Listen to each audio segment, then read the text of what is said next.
Muy buenas tardes, hermanos. Que nuestro Dios Todopoderoso nos bendiga a cada uno grandemente, abundantemente.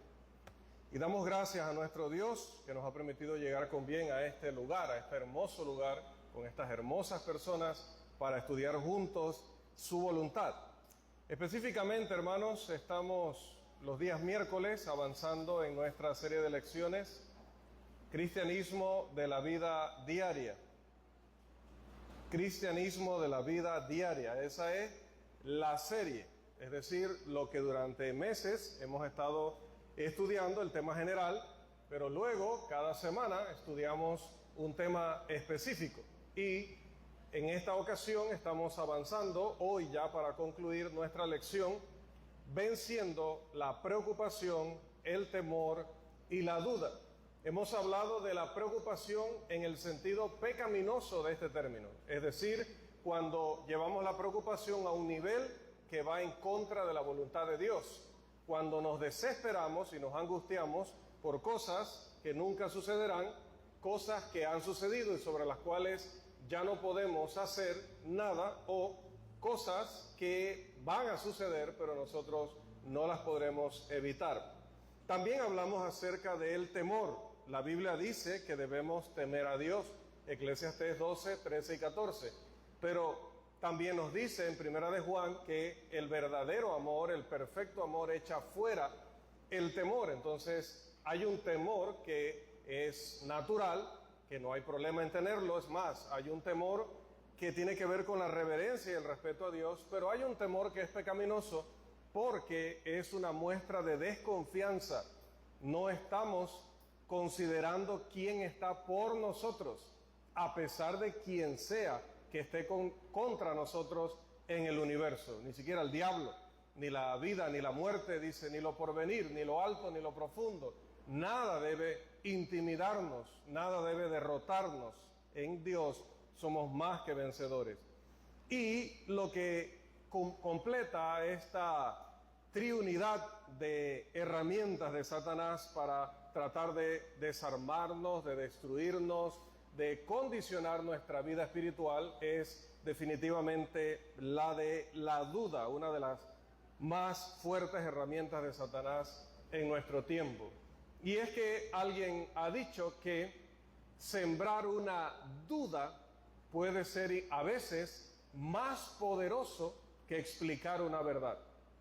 Solo siémbrele la duda a la persona y se pondrá a cuestionar todo, absolutamente todo. Le robará su paz, le robará su tranquilidad, le robará su estabilidad, porque en un momento que se sentía bien, contento y establecido, le hiciste ver que es probable que las cosas no sean como él siempre las vio o como siempre las entendió.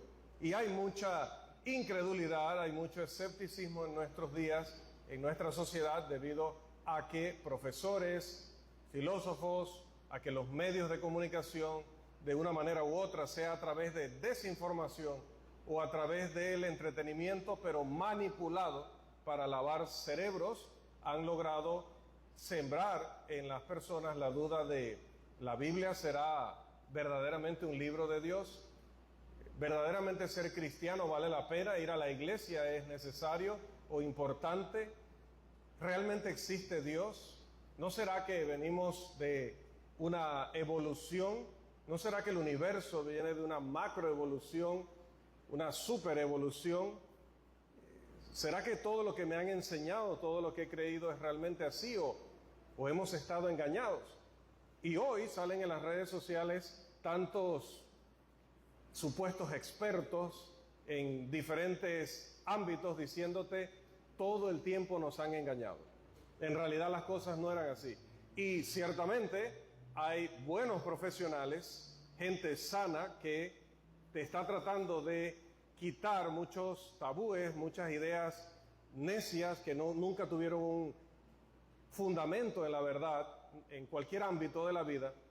Pero hermanos, la cantidad de charlatanes, la cantidad de personas que por un clic más que le dé dinero, te van a decir en sus titulares, todo el tiempo te han engañado sobre esto. Esto no era realmente así.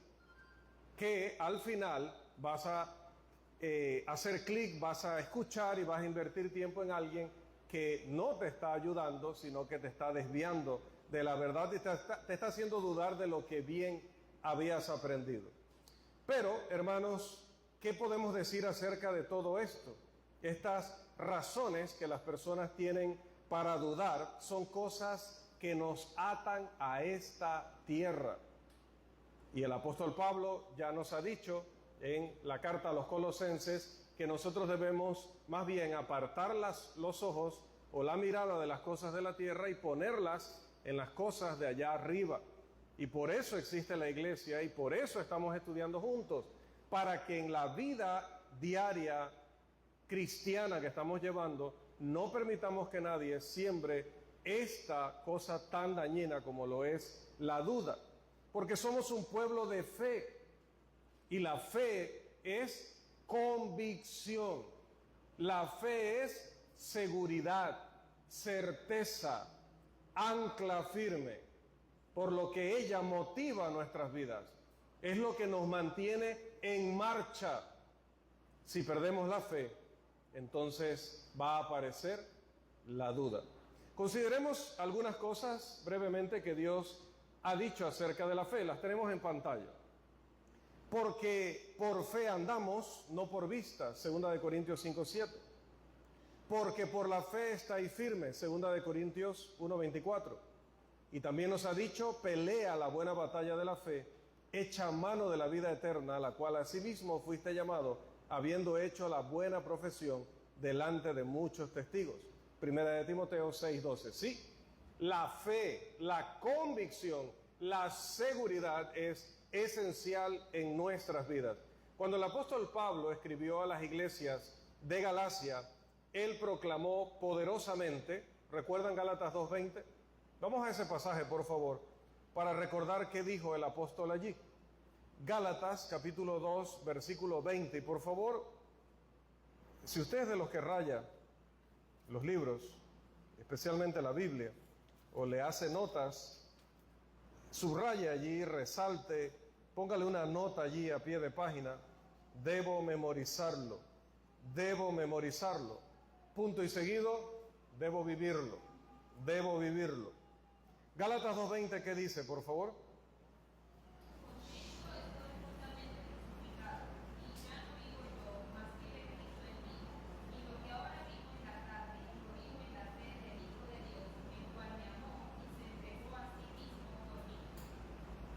Dice, y lo que ahora vivo en la carne, lo vivo en la fe del Hijo de Dios. No vivo con dudas, no vivo con inseguridad. No permito que nadie venga a decirme, te han lavado el cerebro, te han engañado todo este tiempo. No, yo sé a quién he creído, mencionó el apóstol también a Timoteo. Y aquí lo que vivo en la carne, lo vivo en la fe del Hijo de Dios, el cual me amó y se entregó a sí mismo por mí. Por eso luego en el siguiente versículo dice, yo no soy de los que desecha la gracia de Dios. No soy de los que desecha la gracia de Dios porque sé cuál es la oportunidad que Dios me ha dado. Sé cuánto tengo que valorar lo que he logrado porque sé a quién he creído. Estamos viviendo en días, hermanos, en los que la gente piensa, y lo piensa sinceramente, que dudar es intelectual, que tener dudas es algo indiferente, no hay problema con ello. Pero cuando logran sembrar esa duda en nosotros, cuando logran, hermanos, hacer que la fe en Dios desaparezca, pasan 5 cosas por lo menos. El pensador, el que ha meditado, ha reflexionado adecuadamente, pierde lo que debería ser su mayor convicción. En segundo lugar, el obrero, el que está trabajando para el reino de Dios, pierde su más grande motivación. ¿Qué sentido tiene estar hoy aquí? ¿Qué sentido tiene dedicarnos a un ministerio en la iglesia o para el Señor? Servir a los hombres en el nombre de Dios si es que Él no existe, o que si existe no dejó esta palabra como su voluntad. o que si dejó esta palabra como su voluntad, no era su plan que le diéramos tanta importancia a la iglesia y a la obra de la iglesia. Entonces el obrero duda, pierde la gran motivación para laborar. En tercer lugar, el pecador pierde su más grande ayuda. El pecador está sentenciado, está en peligro permanente de condenación eterna. Está señalado por el tribunal de Dios y es en este momento objeto de la ira de Dios. Pero tiene una esperanza, tiene la posibilidad gloriosa de escapar de ese problema. Pero si no es Jesucristo quien dijo ser, entonces no hay Salvador. El pecador pierde su más grande ayuda. En cuarto lugar, el que sufre pierde su más fuerte refugio. Hemos estado todos los viernes, meditando en el libro de los Salmos y en muchas ocasiones los temas han ido, porque el texto así nos dirige, en la línea de no temas, está tranquilo, porque tienes una roca, tienes un castillo, tienes alguien que pelea por ti, que te defiende, tienes un Dios que está mirando todo y que va a colocar a los enemigos en su lugar. Pero si Dios no existe o no se comunica con nosotros a través de su palabra, si nosotros no podemos comunicarnos con Él a través de la oración, si no nos ha dejado una guía perfecta, si la iglesia no era su plan, entonces el que sufre ha perdido su refugio más seguro. Y en general, hermanos, en quinto lugar y en el más general, el mortal pierde su único camino al cielo. Jesús dijo: yo soy el camino y la verdad y la vida. Nadie viene al Padre sino por mí. Pero si la duda ha entrado en nuestras vidas y desechamos el plan de Dios, hemos perdido nuestra única esperanza. ¿Cuán cierto es esto, hermanos? Sin fe, el hombre es nada. Nada. Sin fe es imposible agradar a Dios, dijo el autor bíblico, pero es que sin fe no vale la pena nada lo que estamos haciendo. Ni siquiera tiene valor nuestra existencia. Tenemos tanto valor como esta banca o como cualquier animal o planta de la creación. Si Dios no existe, Hitler no es malo, matar niños, dedicarse al narcotráfico, a la venta de armas, a la venta ilícita de armas, estafar, mentir, robar, adulterar, fornicar, todo eso no sería pecado.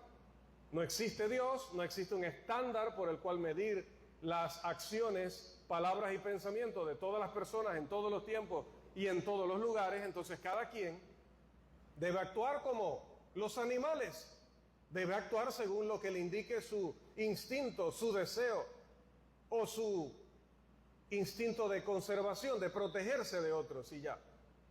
No se puede hablar del bien y del mal, no se puede hablar del cielo y del infierno si no nos aferramos a la fe. Todo lo demás no vale la pena, ni siquiera nuestra propia existencia. Hermanos, la medida de un hombre está en su pensamiento. ¿Recuerdan un texto que ya hemos citado? Proverbios 23:7, lo tenemos en pantalla. Porque cuál es su pensamiento en su corazón, tal es él. Que diga con su boca lo que quiera. Soy cristiano, tengo fe en Dios, quiero hacer las cosas bien, quiero caminar hacia adelante.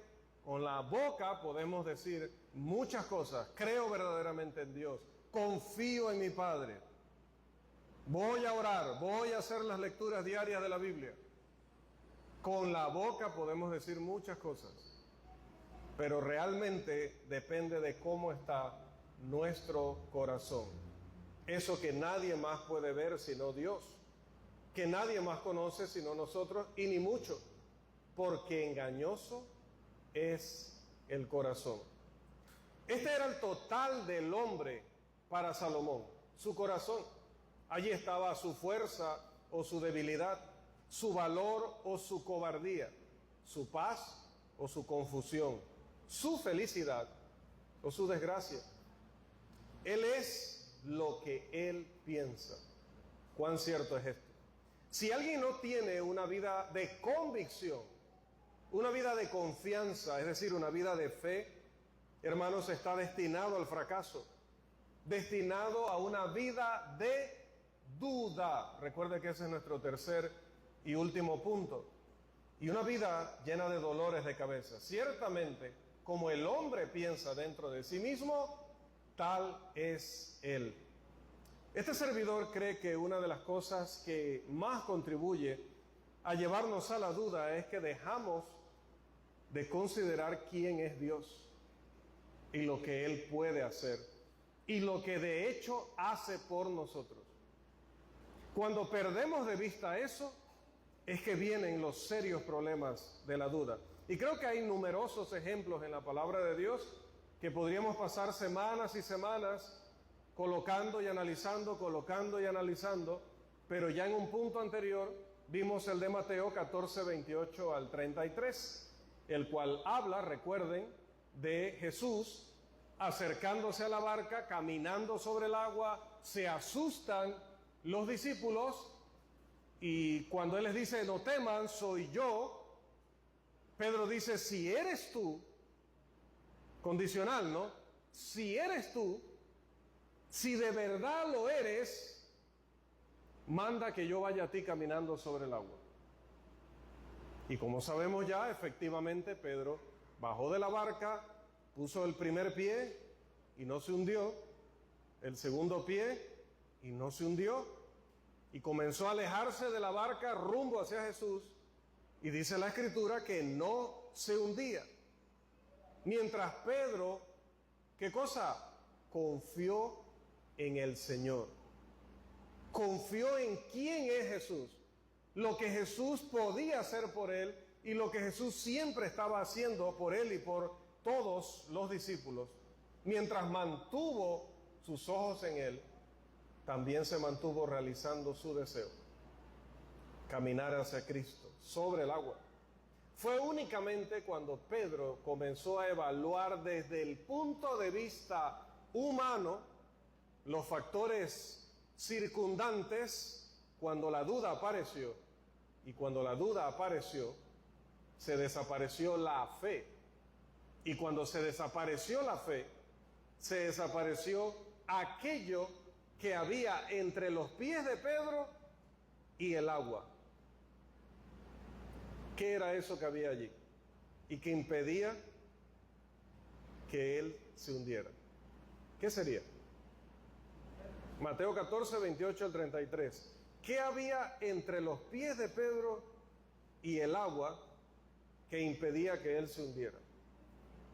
¿Qué había ahí? Mateo 14, no lo lean en voz alta, sino que esa es la cita, ¿no? Mateo 14, 28 al 33. ¿Qué había debajo de los pies de Pedro y entre sus pies y el agua que impedía que él se hundiera?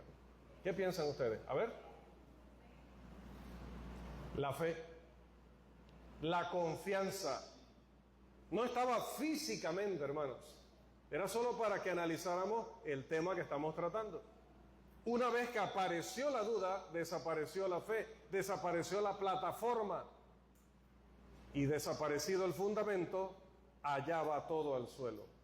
Otro ejemplo de cómo la duda nos puede paralizar se encuentra en los relatos respecto a la resurrección del Señor. Ahora sí, hermanos, por favor, vamos a Lucas capítulo 24. Lucas capítulo 24.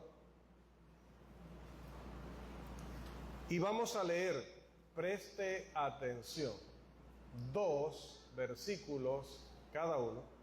2 versículos cada uno. Lucas 24, los versículos 36 al 43, por favor.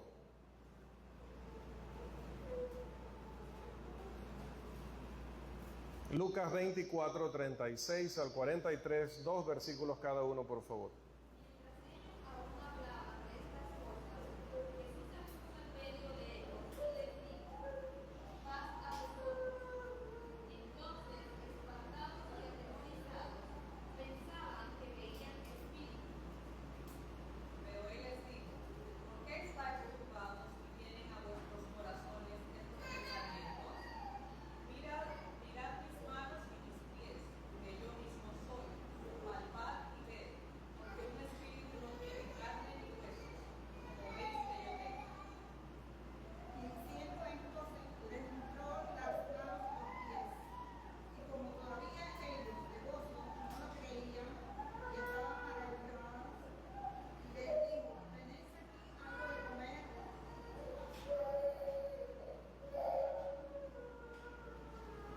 Alguien que concluya, por favor. Es gratis la lectura. Entonces le dieron parte de un pez asado para comer, y él lo tomó y comió delante de ellos. Mientras aún hablaban estas cosas, ya luego con tiempo usted puede ver el contexto. Tenían tristeza muy grande en el corazón, tenían dudas, estaban confusos, pero sobre todo se habían encerrado supuestamente con gran seguridad porque tenían miedo de lo que hablamos anteriormente. Las dudas los llevaron a tener miedo. Él les había dicho que iba a resucitar. Él les había dicho todo lo que iba a pasar. Pero a pesar de tener toda la información, no la habían aplicado, no habían sido sabios. Tenían la información o el conocimiento, pero no lo habían aplicado. Y ahora estaban allí encerrados, comentando, mostrando su falta de fe, hasta que Él se aparece y les dice: ¿por qué estáis turbados? Que tendría Jesús que decírnoslo en varias ocasiones, hermanos, en nuestras vidas. Porque a veces nos derrumbamos como si no tuviéramos esperanza, como si no estuviera sobre nosotros un Dios todopoderoso, nuestro escudo, nuestra roca, nuestra fortaleza, nuestro refugio. Que vengan lo que quiera y que vengan como quieran. Si Dios es por nosotros, ¿quién contra nosotros? Pero hay que creerlo, hay que creerlo. Y si pierdo la salud, y si pierdo el trabajo, y si me abandona mi familia, y si lo pierdo absolutamente todo, aún tengo el cielo. Y eso vale más que todo lo demás que pueda perder en esta vida. Entonces, aún perdiendo la salud, aún perdiendo la vida, las posesiones, las personas, no importa. Sigo adelante, me gozo y me gozaré, porque seguiré luchando por no perder lo que más vale la pena: el premio del supremo llamamiento, como le llamó en una ocasión Jesús. Después de este evento, las noticias llegaron o llegarían a Tomás, uno de los 12, dice la Escritura, llamado el Dídimo. Vamos a Juan 20, 24 y 25, por favor. Juan 20, 24 y 25. Las noticias de que Jesús se les apareció y les dice: pero si aquí estoy, soy yo. Ya no sigan dudando. Y mire que les dice: aquí están mis heridas. Y luego incluso le traen algo de comer para que no dijeran que era un espíritu. Y les dice: tengo carne, tengo huesos, aquí están las heridas, soy yo, pero resucitado. Y note al final como dice: y le llevaron un pez asado y un panal de miel, y comió delante de ellos. Incluso el apóstol Pedro luego en su carta dice: nosotros somos sus testigos, nosotros que lo vimos, que estuvimos con él, que comimos con él. También lo hizo allá a la orilla del mar. Pruebas de que realmente él existía. Pero decía, este discípulo no estaba en ese momento, no estaba cuando Jesús se presentó. Entonces los otros discípulos le informaron. ¿Qué cosa? Versículos 24 y 25 de Juan 20, por favor. Pero Tomás, uno de los 12, llamado Dídimo, no estaba con ellos cuando resucitó. Le dijeron pues por sus discípulos: al Señor hemos visto. Él les dijo: si no viere en sus manos la señal de los clavos, y metiere mi dedo en el lugar de los clavos, y metiere mi mano en su costado, no creeré. ¿Qué estaba mal con que los discípulos dudaran de que realmente se trataba de Jesús? ¿Qué había de malo en eso? Desde el punto de vista humano, nada. No todos los días la gente se levanta de la tumba, ni mueve una piedra que se necesitaban varios hombres para quitarla después de haber muerto, y de haber muerto como él había muerto.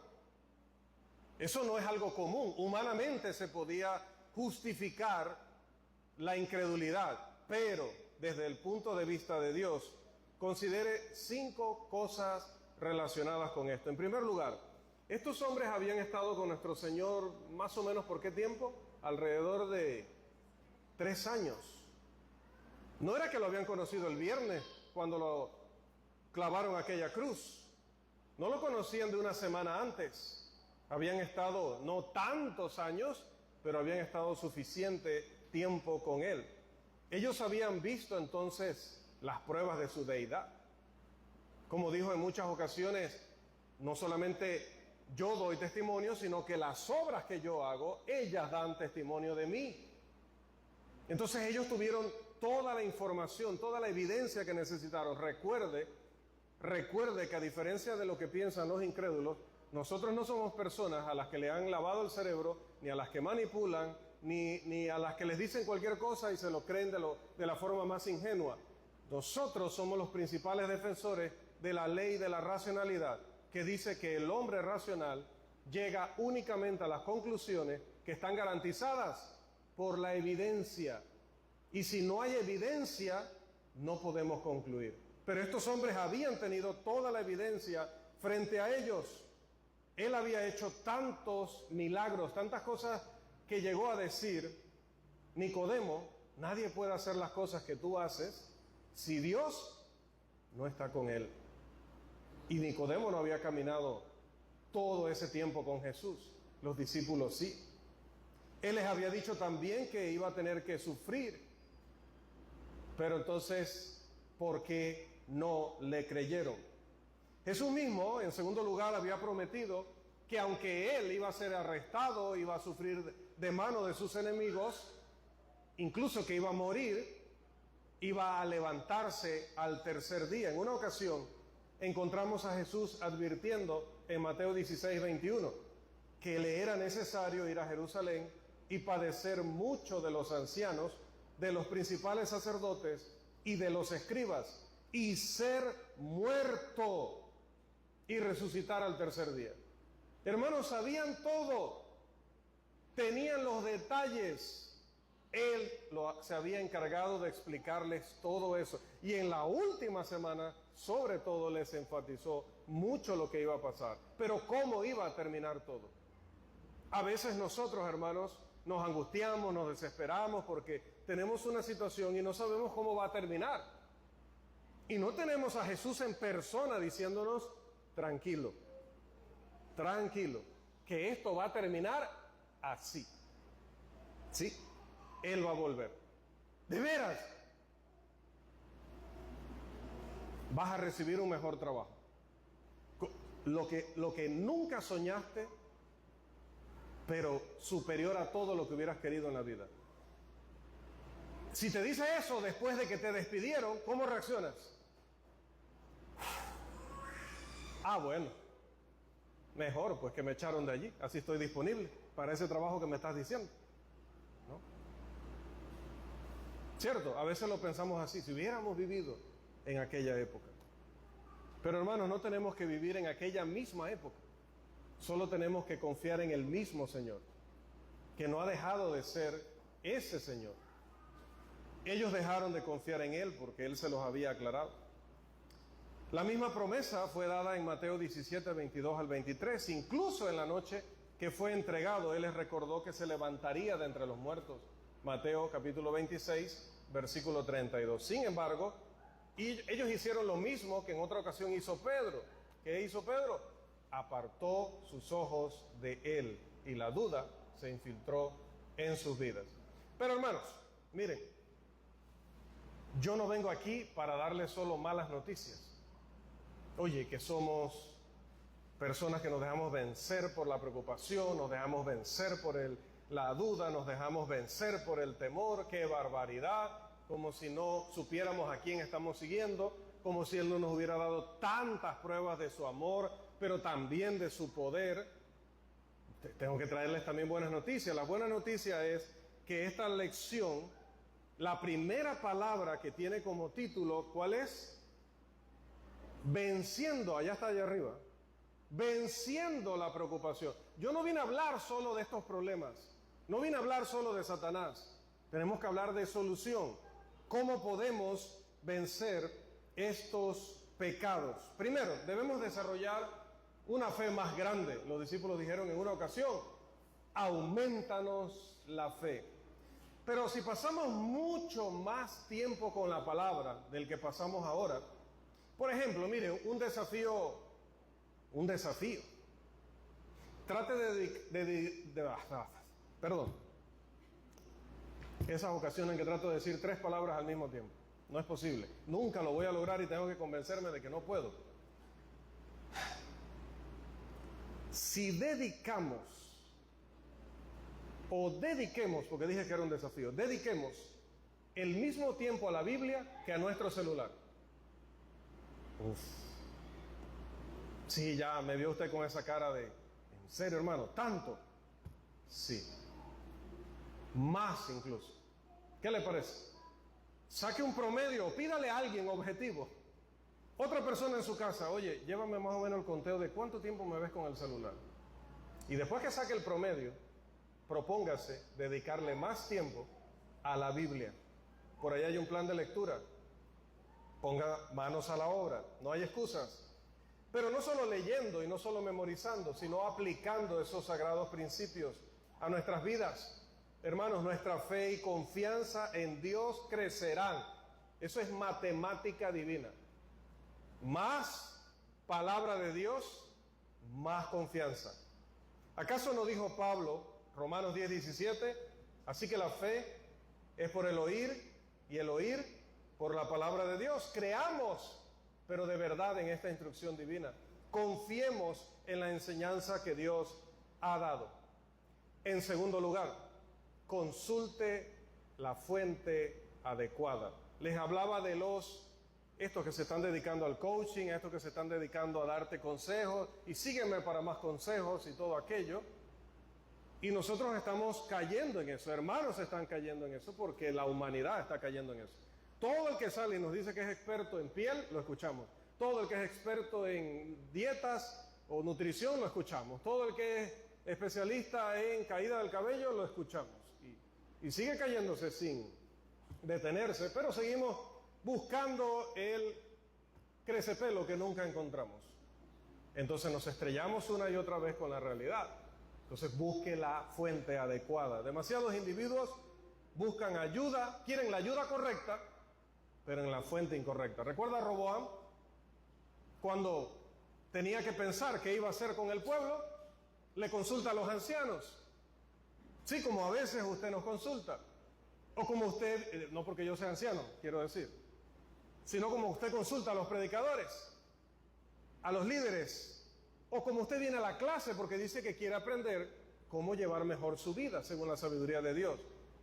Pero pasa que cuando oímos lo que no nos gusta, cuando eso choca con nuestros deseos, sentimientos, pensamientos, tradiciones, costumbres, entonces decimos, hay que buscar una segunda opinión. Y abandonamos a Dios para preguntarle al hombre. Para vencer la preocupación, el temor y la duda, o cualquier otro problema que afecta de manera grave nuestra vida espiritual, la fuente adecuada debe ser consultada. Hay muchas personas que deberían alejarse de aquellos cuyo consejo no es bueno. Asegurémonos, hermanos, de que sea del Señor, cuyo consejo buscamos y de que Él aprueba lo que hacemos, lo que decidimos, lo que pensamos, lo que nos gusta. Lo que Él aconseja nunca será un error. Dice Proverbios 19:21, muchos pensamientos hay en el corazón del hombre, pero el consejo de Jehová permanecerá. Nuestra sociedad nos ofrece muchas vías de sabios consejos. Sin embargo, la mayoría de sus consejos descartan, incluso buscan oponerse a la instrucción de Dios. Sí, hay influencers, yo creo que ya le llaman de otras maneras, pero hasta donde yo recuerdo eran influencers, influenciadores de las redes sociales. Y cuando usted ve, son muchachos de una edad en la que no han aprendido todavía ni siquiera a asear su cuerpo de manera adecuada. No saben qué hacer con sus propias vidas. Y están en las redes aconsejando a otros muchachos de su edad, de menor edad, pero el ridículo mayor. Hay personas adultas mayores que ellos escuchando a esos niños porque hay 2 millones o 4 millones o 6 millones o 10 de personas oyéndolos. O hay alguien que es una estrella en el fútbol mundial, el más grande de todos los tiempos. Entonces se hace un canal y en ese canal empieza a decir cómo debe ser la vida, y debido a que él es el más grande de todos los tiempos en fútbol, creemos que será el más grande de todos los tiempos para decirnos a nosotros cómo llevar la vida. Y buscamos la fuente inadecuada. Hermanos, si buscamos respuestas para los problemas de la vida en el lugar equivocado, recibiremos la solución equivocada. ¡Boom! Qué difícil de deducir, ¿verdad? Si busco en la fuente inadecuada, nunca voy a recibir el consejo adecuado. Y nos ha pasado muchas veces. Tercero, recordemos que como fieles hijos de Dios, contamos con la ayuda inmediata de Dios. ¿Sí? ¿Qué dice Hebreos 13, 5 y 6? Lo tenemos en pantalla porque el tiempo avanza, hermanos. Veámoslo en pantalla, por favor. Sean vuestras costumbres sin avaricia, contentos con lo que tenéis ahora, porque Él dijo, no te desampararé ni te dejaré, de manera que podemos decir confiadamente, fe, el Señor es mi ayudador, no temeré lo que me pueda hacer el hombre. David proclamó, Dios es nuestro amparo y fortaleza, nuestro pronto auxilio en las tribulaciones. Salmo 46, 1. El apóstol Pablo escribió, ¿qué pues diremos a esto? Si Dios es por nosotros, ¿quién contra nosotros? La clave de todo es la fidelidad. La fidelidad. La confianza en Dios. Fue el apóstol Pedro quien registró estas reconfortantes palabras, porque los ojos del Señor están sobre los justos y sus oídos atentos a sus oraciones, pero el rostro del Señor está contra aquellos que hacen el mal. Sí, como hijos de Dios contamos con un Dios que está dispuesto a ayudarnos y esperando que busquemos su ayuda. Y finalmente, oremos, oremos. Y si ya hemos orado, volvamos a orar. Y si ya hemos orado la segunda vez, una tercera vez, y así sin cesar. Entreguemos las cosas que nublan nuestras mentes a Dios y confiemos en su instrucción. Pablo dijo, por nada estéis afanosos, si no sean conocidas vuestras peticiones delante de Dios, en toda oración y ruego con acción de gracias, y la paz de Dios, que sobrepasa todo entendimiento, guardará vuestros corazones y vuestros pensamientos en Cristo Jesús. Filipenses 4, 6 y 7. Nota lo que nos está diciendo esta instrucción. Entrégale todo a Dios. Confía en Él. Confía en Él. Hermanos, en 1887, un señor llamado J. H. Sammis y otro señor llamado D.B. Towner compusieron un himno que entre nosotros se convirtió en un clásico. Su nombre original significa confiar y obedecer. En nuestros himnarios se tradujo como cuando andemos con Dios. No podremos probar sus delicias sin par si seguimos mundano el placer. Obtendremos su amor y el divino favor si sus leyes queremos hacer. Obedecer cumple a nuestro deber. Si queréis ser felices, debéis obedecer. Pero la original dice debéis confiar y obedecer. Amados, si hacemos eso, confiar en Él y aceptar sus instrucciones, entonces, dice Filipenses, la paz de Dios que sobrepasa todo entendimiento, guardará nuestros corazones y nuestros pensamientos en Cristo Jesús. ¿Quiere que le resuma ese pasaje en dos palabras? Seremos felices. Seremos felices. ¿Acaso no es este un pensamiento que nos da ánimo? Esperaba su amén. Tendremos una paz inigualable si entregamos todas las cosas a Dios, si confiamos en Él y le obedecemos. Es mi sincera oración que podamos aprender a entregar todo a Dios para que Él nos ayude a vencer la preocupación, el temor y la duda.